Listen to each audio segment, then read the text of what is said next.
Hi, this is Kim. Today I am making turkey lasagna.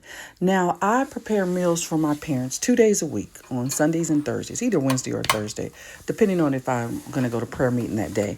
I'm cooking the turkey here, the ground turkey. Now, when I make lasagna, I typically I'll make one of three kinds: ground beef, ground turkey, or I will make vegetarian. I'll just put some vegetables, mushrooms, green peppers, onions. But today I had some turkey, so I'm going to make turkey lasagna for the meal. And I'll put some salad and have some breadsticks with it for my parents for the meal that I'm preparing at this time. Now, as you see me now, I am just cooking the ground turkey. And I'll cook it. I like to cook it till it's really, really done. No pink. Even though I know it's going to cook a little bit in the oven, probably about 45 minutes, I like to make sure the meat is always cooked really thoroughly. Also, I usually purchase my meat. I go to Myers. I also buy groceries at Kroger's quite a bit. Aldi's. I like to do Aldi's, especially for my vegetables and dairy and stuff like that. Now, this is a cheese I'm going to use. I'm using a few different kinds of cheese. Provolone cheese, you'll see a little later. This is white cheddar cheese. I typically use the orange kind, but for some reason I had the white cheddar this time, so that's what I'm using. But whatever cheese, if I have blue cheese, whatever kind of cheese that I have in the refrigerator is what I'll use typically. That's the mushrooms. I love mushrooms. I put mushrooms in everything. I saute them. I just love mushrooms. All kinds of mushrooms. That was the onion. These are the little peppers the mini peppers. Now, I use regular green peppers, but today, when I cook, I typically just use what I have on hand. Now, this is the tomato sauce. I don't make my tomato sauce by scratch, but I do doctor it up. I do put Italian seasoning usually in it, and salt and pepper and garlic and onion powder. This is the sauce with everything in it, with the ground turkey meat and the sauteed mushrooms. Now, this is the lasagna brand that I was using. Here, I'm boiling the lasagna. You just use the directions to tell you how long to boil it. I think between 11 and 14 minutes is how long I boiled it. I like my pasta a little more firm. I don't like really limp, mushy pasta. So I tend to, whatever the box says, cook it like at the lower end. I think it says between 11 and 14 or 8 and 14 were the instructions. But just whatever pasta you have, use what the instructions say. They'll tell you how long to cook the pasta. So I'm boiling this pasta. The thing is, I haven't figured out how not to make too much. So I end up usually trying to make a few little extras for lunch, small containers with any leftover. But usually I end up throwing some of the lasagna away.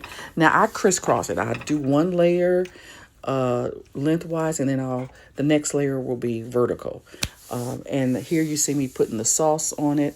So the thing about lasagna, a lot of moving parts. I usually make this on the weekend if I'm going to make it, because you got the lasagna going, you're cutting up vegetables, you sauteing vegetables, you got the cottage cheese or the ricotta. I prefer cottage cheese actually, and I like the small curd cottage cheese rather than the large curd.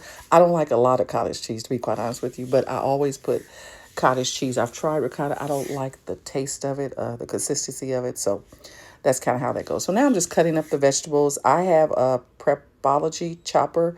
I will use that at some point today to chop up the onion, because it just makes the onions chop go so well. You'll notice I have on glove on one hand. I think I took the glove off for some reason on the other hand, but I don't like the smell of onion, and to me it's hard to get it off your hands after you do cut it. I mean, I love onions, don't get me wrong. It's not that I don't like the taste of onion, but you know how that smell of onion will linger for so long afterwards, and trying to get that smell off your hands sometimes is intensive. So I just like, you know what, intense.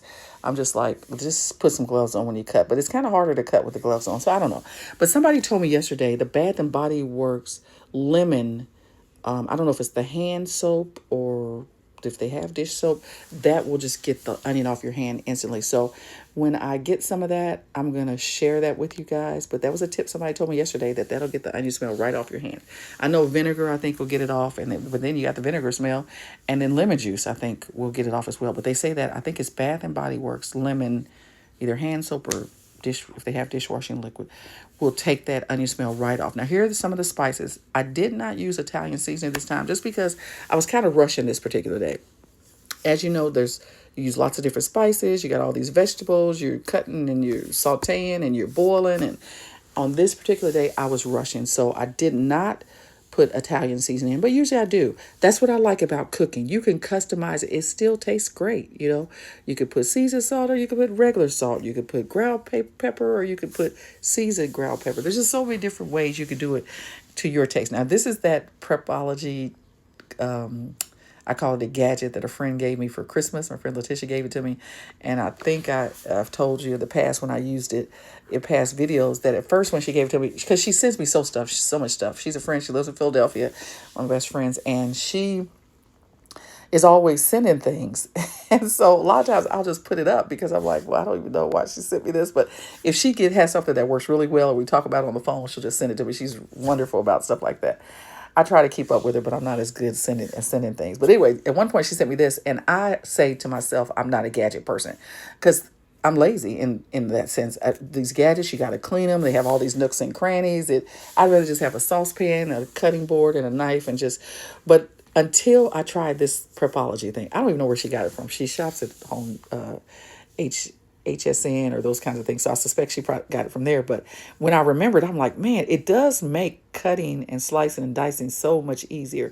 And you can, the more you use it, the smaller the pieces get. But if you want more chunky pieces, you just pull that little string and just don't pull it as much, dice it as much. So they really need to give me an endorsement, because this prepology, this gadget, once I used it one day, I said, let me just use this. But I was skeptical. I was like, this is going to be one of those things I just put to the side, because I bought a few dicer, I have actually a cheese grater upstairs, downstairs in the cabinet that I tried, and I'm not quite sure how to use it. So if I try a few more times and it doesn't work, I'm going to get rid of it, because I don't like things that don't work. But this little thing is kind of fun to use it. Actually, you put that top on it, and you just pull the string. Now, again, I told you I'm kind of Russian. So at one point when I took the top off to see what size it was, even though you can see through the jar, it wasn't quite as chopped as I wanted. And then I didn't put it back on very well. And I had to kind of slow down a little bit. But again, like I said, I was kind of Russian. But all you do is just pull that handle, pull that string, and that's what it looks like. And it just chops it for you. You don't have to worry about getting your hands messy or onion on them or the smell of onion or anything. So see that I hadn't put the top on there just right. So that's how I'm chopping up my vegetables. If you want to use that. Now I got to clean it. Whereas if I had I could have just used the knife and chopped it, but it's a lot faster actually. For time's sake, it's pretty much faster to use that. Now, again, the chopper falls into the skillet, so I have to get that out as I'm trying to get all the onion and pepper out of there. But yeah, I'm using my prepology to cut up some of the vegetables, and I'll tell you a story as you watch me continue on.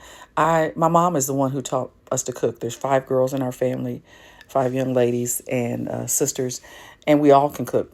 I think well, we'll cook to our taste and our family's taste. And we've been told that we're good cooks, but I never really considered myself a cook. I consider myself more of a functional cook. You got to eat, so cook what you like.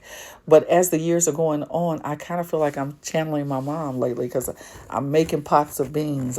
Some things I haven't really mastered yet, like the greens. My sister Julie makes really good greens, collard greens. I haven't really tried it, because I usually just get some from my mom. But because when people make greens, they make so much. So there's always plenty to put in the freezer. I've been eating on greens for a week that my sister made. But in any event, macaroni and cheese, I'm still trying to master that. But some things I do really well. Carrot cake, I think. Lasagna, egg rolls, those are sort of my specialty. Fried chicken, those kinds of things I do well. But anyway, I'm kind of rinsing off the dishes. You don't see me all along, but I wash my hands throughout the whole time. And I try to clean up as I go along. I'm not that great with that. So then usually I end up with a sink full of dishes, which is the only part of cooking that I hate. But dishwasher is a win. I'll use a dishwasher in a minute. But now I'm cutting up the mushrooms. And I want to try to make portobello mushroom pizzas. So I'm probably going to get some of those this week and use some olive oil and bake them, because like I said, I do love mushrooms. I've been exploring the international markets later. Someone was telling me, I was in the sauna after the gym recently, and someone was telling me about a young lady. I don't know if she's from Thailand or something like that. And she was saying there's these pears. So next time I go to that international market, the one I like is on Bethel Road, Bethel and 315. Dio or Dayo or something like that. I'm going to look at the pears. She said there's these pears that they have I don't know if it's from India or Thailand or something like that. She said they were so good to try those. So I've been kind of exploring international markets. It seems like the quality of their produce typically is really, really good. And you could try things you haven't tried. So I enjoyed that lately. But, back in the day, I never would have thought Kim would be going to different grocery stores and markets. I hated the grocery store. I just went in there to get what I had to get. But I don't know, as I'm growing older, I don't know if I'm becoming my mom or not, but I'm starting. Now, I still, to be quite honest with you, I'm still not that excited about cooking shows. My mom will watch cooking shows all day, all night, and she comments on their personal life and comments on how they're doing it and they're not doing it correctly and why she doesn't know why they don't do this or why they don't do that. So, because I'm often visiting her, she and my dad, I will sit and watch the cooking shows for a little while with her. I usually have a book too that I can kind of read, sneak off and read my book a little bit. But surprisingly, I will watch somebody cooking on the telephone on YouTube. But usually that's a recipe that I'm trying to cook. But just to sit and watch somebody recreationally cook in Italy or wherever these folks are, I don't. That's not really who I am per se. But I do like seeing people on social media that are cooking something I want to cook. Like I grew up with bean dip. My mama always made bean dip, and I've tried to recreate it like I felt like she did it. And I don't think I have it just right, but I saw this young man that I'm following on social media, and I'm going to try to cook it the way he cooks bean dip. They call it refried beans. Growing up, we called it bean dip, and my mom would make fried tortilla shells, and we just loved it. Tostadas, homemade tostadas. So I'm gonna try that this week again. Just make a pot of bean dip every week because this, I would have to think, is healthy for you. Plus, I'm trying to limit my meat. So now you see me putting in the black pepper, some of the spices. Now this sauce looks a little thick to me. I don't want it runny, so I'm gonna add a little water because I didn't have any more tomato sauce, but I do add a little water to just make it a little not so thick, a little thinner in consistency. And I'm trying to hold the phone and videotape it. So I finished stirring the sauce with the mushrooms and the green peppers, little mini peppers, and I've also put in some of the seasoning. Now I'm showing you the provolone. I would normally use mozzarella, but again, use what you have. And I had provolone. I love provolone. I think I had a little bit of grated mozzarella. Yeah, there it is. And so I'm going to use that.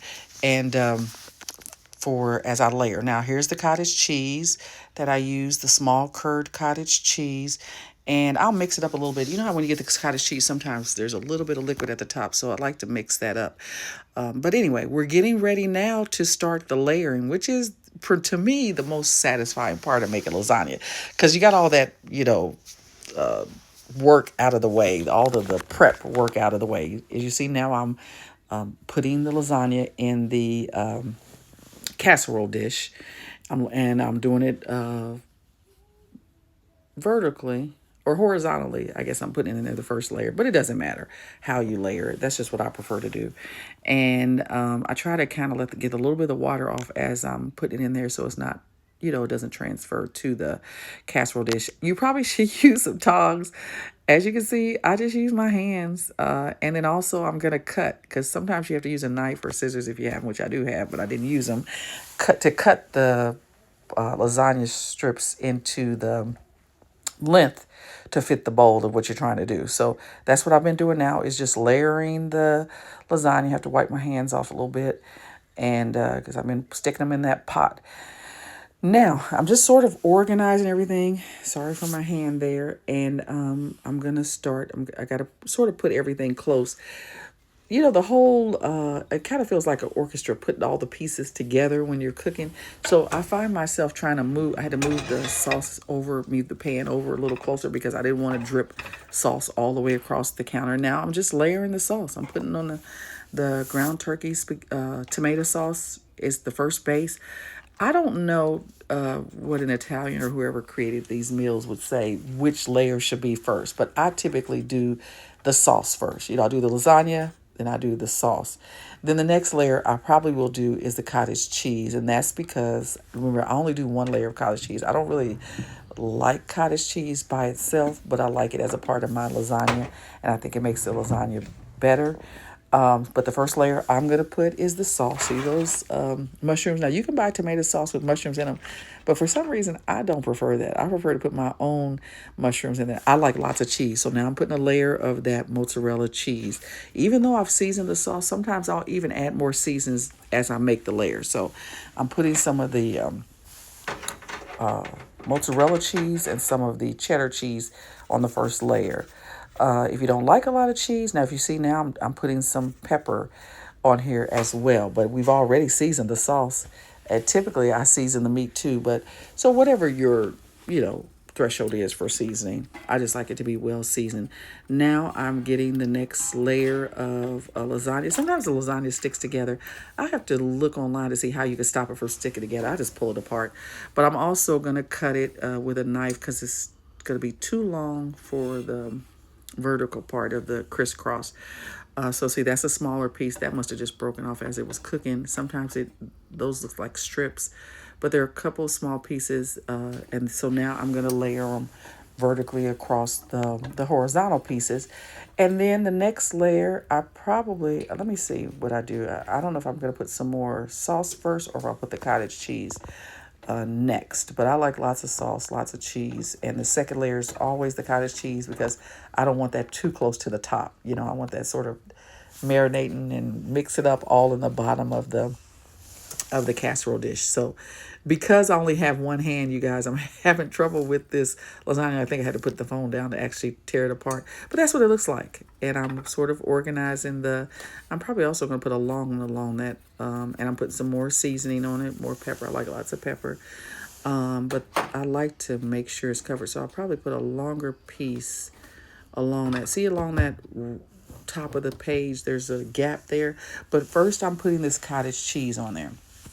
And I always have cottage cheese left over because, again, I'm not going to use the whole container because I don't like cottage cheese like that. I just like it as a filler for the lasagna. But, of course, you could use cottage cheese or whatever other type of cheese that you think you might prefer. Just experiment. Just go crazy. Just do it to your taste and your family's taste. But I generously cover that layer with cottage cheese and then I'm going to continue on with the layering. Now, I want to make sure I don't layer it too tall because then it kind of spills over into the oven. You know what I mean? And I don't really want to have to clean the oven. So I try to make sure it's well below the top of the casserole dish so that it doesn't, as it's cooking, it doesn't rise that much, but I just don't want the sauce to kind of spill over the top of the pan. Now I'm going to put a layer of provolone cheese on here. This is not going to be the top layer because you definitely want to save some cheese for the top layer. But this just shows you how I'm layering the different parts of the lasagna. And so I'm going to put a layer of, I have cottage cheese, I had some cheddar cheese on there, and now I'm putting some provolone cheese, but I'm going to have to leave some because I just had partial of a bag of provolone cheese. I'm going to leave some to put on the top layer, and we're not at the top layer just yet.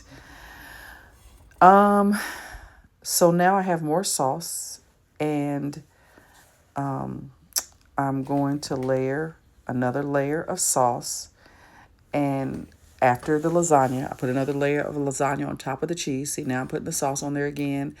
And then I'm going to top it with cheese. And then we're going to pop this in the oven. Now, when you first tune into the video, you would have seen how the lasagna came out. The finished product. And I tell you, once all those cheeses and spices and the sauce just have 30 to 45 minutes to get it all warmed through thoroughly because everything's already cooked, and then of course you want the cheese to be a little browned. I tell you what, that tastes really, really good, and it's a meal all in itself, sort of a one pot meal, as they say. But again, I usually serve it with salad and some either Miss Sherbert's dinner rolls, or I was at Whole Foods this week and they have this Christina bread. That's a little pricey. It was like $5.99 for maybe 6 pieces or whatever. But I tell you, that's just like the bread they get at the restaurant. They give you at the restaurants. And I had someone over for lunch, and so I served that bread, and oh, I loved it. So Whole Foods, I don't shop a lot at Whole Foods, but they do have some things that I just really, I like their croissants. And now I like those. That's the rest of the mozzarella cheese. It's kind of clumped up there. And now I like that crostini bread that they had. So I'm gonna go back and get some more of that. Even though you're not supposed to eat that much bread, but I'm going to go for a walk, you guys. It's a beautiful sunny day here in Columbus, Ohio. It's gonna be like in the 70s, I think. So I'm gonna go out and walk, and then I do my chair stand up, sit down things that they say that you're supposed to be doing. I do some push ups, and so that's my excuse for why. Now this is how that lasagna looks. Isn't that beautiful? Oof! And it is good. It is good. So I hope you enjoyed watching this video, and until the next time, have a great day. And this is Kim.